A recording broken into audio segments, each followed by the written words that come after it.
The Agojie were the unruly ones. They were considered unattractive. They were told to stifle their pain. They basically trained from sun up to sundown.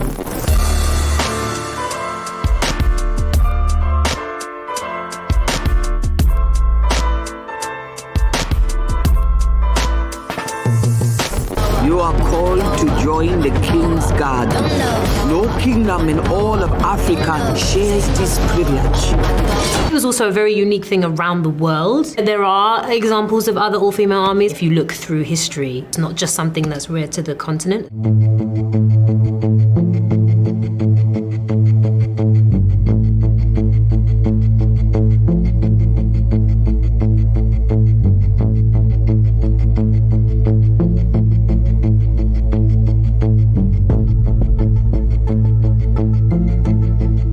They were also there for each other. They lived and died for each other. It was this incredible sisterhood. A lot of these women were from different neighboring tribes and villages, and so the actual composition of the army itself is very diverse. You have, people who have left their families or people who have left raided villages, but there was a use for them, and that was to create this army, and they trained hard and they were formidable.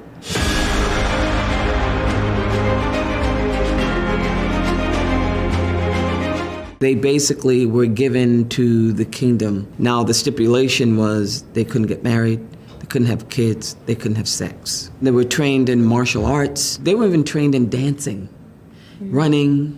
They were told to stifle their pain. That was a big, big, big thing. To be taught how to not feel pain, which is still something that I can't quite get my mind around. Because how? It was such an organic way of really taking young women's trauma and turning them into complete power. We fear no one, and we fear no pain.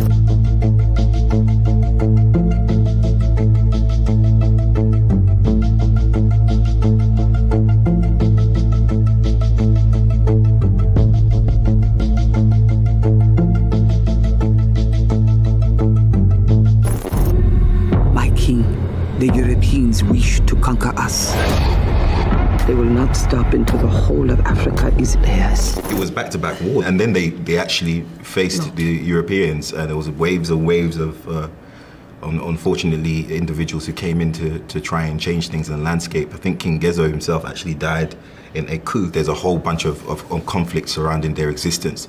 But also King Agojie, he understood the gods ordained these women to be empowered and to be in this position. It was kind of like a fresh revamp to empowering them to protect the kingdom, which wasn't only a physical thing or a military thing, it was actually a spiritual thing also. You're asking me to take them to war. Some things are worth fighting for.